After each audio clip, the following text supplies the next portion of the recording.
With every YouTube scandal, the aftermath is always just as interesting as the initial explosion, and we have a lot of new stuff to talk about today. Quickly, before we dive into the meat of the video, I just want to say, like I do every video, we are live streaming right now on Instagram, Pierce_Cav. The last stream was amazing. We talked about so many different things, obviously including the new video that has just dropped. So come on by at Pierce_Cav on my Instagram. We're streaming right now. You guys can talk to me and just actually chat with me.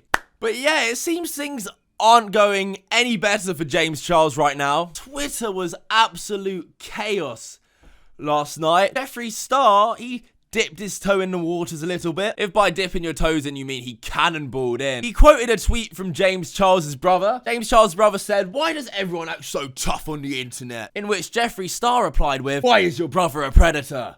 Why'd you really move back to NYC?" Exactly. Shut the f up. Damn, Jeffree. That sounds like something I would say. And Jeffree wasn't done there. He also tweeted out, "There is a reason that Nathan banned James Charles from ever coming over to our house again. There's a reason why I haven't seen him since Glam Life Guru's birthday in February. He is a danger to society. Everything Tati said is 100% true." These tweets have since been deleted. I don't know whether he's retracted the statements, but Jeffree Star is pretty much confirming everything's true and Tati wasn't lying. I mean, he called James Charles a danger to society. God damn. There must be some more stuff going on that we don't know. I'm not gonna lie, I did not expect it to go down like this at all. I thought they'd be like professional, Tati's video was a little bit more, professional. She wasn't name calling, but Jeffree Star, comment in the commentary community, brother. You'd fit right in. I think if anything, so far, what I've learned from the beauty community is they are a lot harsher than the commentary community ever has been. I can't lie. I kind of love it. And as you can predict, Jeffree Star endorsing Tati and just absolutely slamming, laying a smackdown on James Charles on Twitter has caused him again to lose so many subs. Oh, where's my manners? There we go. Now, this is where things get really more interesting for me anyway. The waiter from Tati's story, he came out and made his own video on the whole James Charles situation. So in Tati's video, she said she was disgusted by James' actions towards me, the waiter, in a restaurant in Seattle. So I'm about to tell my story, including all the details and direct messages between me and James. Now, I will say this, Tati didn't explain it as well as she could have, because there were some parts missing out. We'll talk about this in a bit. However, the sentiment remains, and James Charles is still a creep, he's still a predator, who tries to turn people gay for his own benefit. So the waiter goes on to explain that he was serving at the birthday dinner. James Charles was giving him looks all night. Throughout the night, James and his friend and everyone, they just kept looking at me, but especially James. And he was looking at me. Later on that night, he started talking to the other employees about me, asking me if I had a Valentine. This was on Valentine's Day, and he kept asking the waiters if I was single and if they thought I was very attractive. And the waiter didn't say that anything happened in the actual restaurant, so nothing happened there. However, the waiter actually went and hit James Charles up. He wanted to get my phone number and all that, but the wait staff at my restaurant didn't let that happen. He left and it kind of just went untalked about. The next day, my sister convinced me to direct message James Charles. Which is something we didn't know. That seemed like quite an important detail, I would have thought. The waiter went and hit James Charles up. His sister convinced him to because she was probably a big fan. Oh. I said, "LOL, it's Sam the Buster from John Howie." He replied, "OMFG." Then he asked me how I was, and then you can kind of read here. He's like, "Sorry about last night, you're very attractive." And then I responded with, "It's all good," very flattering actually. And he said, "Love that. Did not know you were 19. Oh my god, I am too." The waiter explained at the time he was bi-curious, he's never been with a man before, and I guess he wanted to try it out. It was his last night in Seattle. He actually invited me out to his hotel. At that time, I was bi-curious. I had never done anything with a guy before, and I was curious. Ben goes on to explain that he went to James Charles' hotel, and they made out for a bit, and James Charles begged him to stay. I get to the hotel room, we say hi, it's all fine. We end up watching a movie, and after that movie, he asked to kiss me. And I was very nervous because I had never done anything with a guy and I was bi-curious, so I said yes. And we ended up making out for around an hour, and he didn't stay, they didn't have sex, so clearly it didn't go as well as James Charles wanted it to. And then the waiter had his birthday coming up. I love how I'm just calling him the waiter, but that's what he is now, I'm afraid. He had his birthday coming up. James Charles offered to fly him out, in which he told him that ever since their experience together, you know, the first time he's ever been with a man, he thinks that he's straight. And my birthday was coming up on the 22nd, and he wanted to fly me out to LA. And that kind of freaked me out, because at that point I was pretty sure I was straight. So I told him in a long text message. He shows a screenshot of what he said. I'll read it out to you guys now. He messaged James saying, "Hey, so I took some time to think about it. In all honesty, I'm pretty sure I'm straight. But I've really enjoyed talking and getting to know you, and maybe that confused me. I don't want you to think I'm leading you on or using you, because I'm pretty sure that's happened to you in the past. If you don't want me to fly down or don't want anything to do with me, I completely understand, but I really have enjoyed getting to know the person that you are." That is one of the nicer, you know, messages to give someone who you're not interested in. He was honest, he was open, didn't bullshit James. I had one night together. That was it. Not that deep. But apparently to James Charles it was. And I will explain in a bit, but it really definitely should not have been. So James Charles didn't fly him out. Surprise. James then subtweeted about the waiter. He tweeted out, "I officially give up. I'm sitting sobbing in my hotel room at 8 AM when I have to be on set in an hour. This is no one's fault but my own, because my dumb ass continues to go for the same type of insecure cute boys, and it gets me hurt every single time.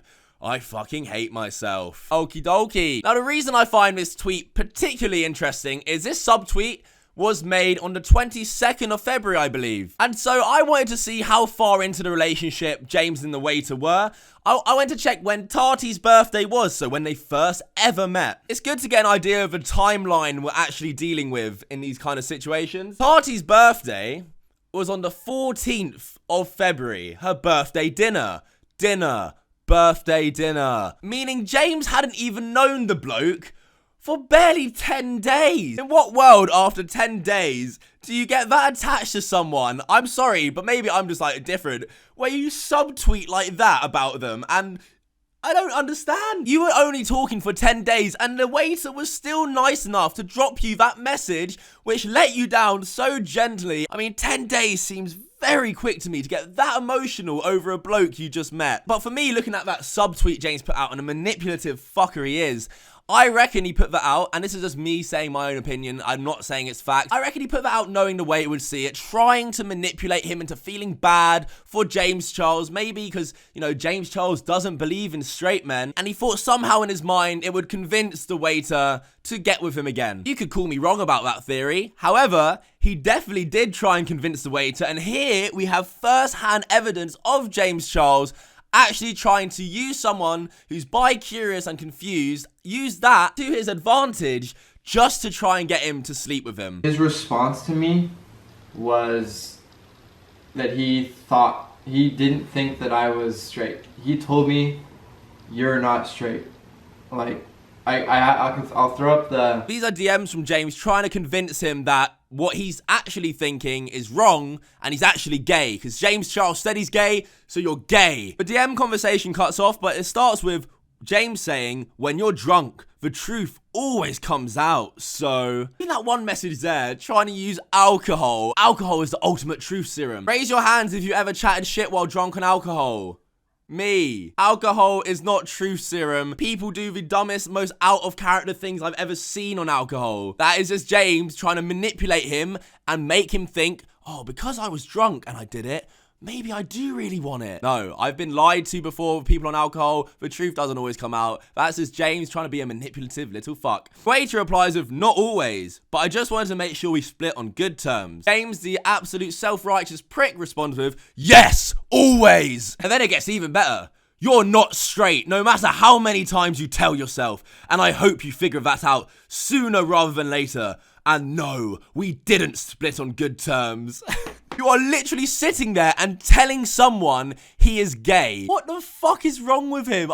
That is even worse than I thought it would be. James, let me give you some advice. Whether he was straight, bi, or gay, he clearly wasn't interested in you in that way. I mean, he went as far as to say this. If I'm being honest, he's the worst kisser. Clearly didn't want anything to do with you in that kind of way. And also, I mean, I still can't get over how nice his message was. He only had spent a night with him and known him for a week. You know what, waiter? And sorry I'm calling you waiter. I really don't know your name. You dodged a fucking bullet. James Charles, even as a friend, if he's that manipulative and that much of a piece of shit and trying to say that kind of things to someone, think about anyone who's ever been in a relationship with him, how manipulative and horrible he would be to them just to get his own way. That is what this is about. James Charles could not get his own way. He couldn't accept the waiter denied him. Couldn't get over it, so decided to try and manipulate, head fuck this guy into thinking he was gay. And there's people online arguing, oh, well, the waiter's clearly gay and not 100% straight. Why do we need to even argue about the waiter's sexuality? It doesn't matter if he's gay, bi,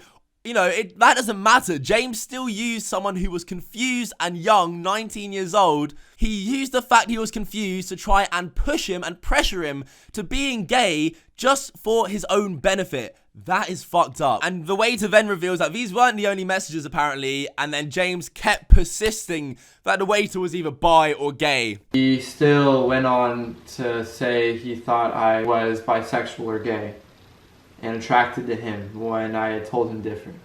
That pretty much went on for a long time until we kind of ended it at, I'm legitimately not feeling anything, please stop talking to me. Just take no for an answer, man.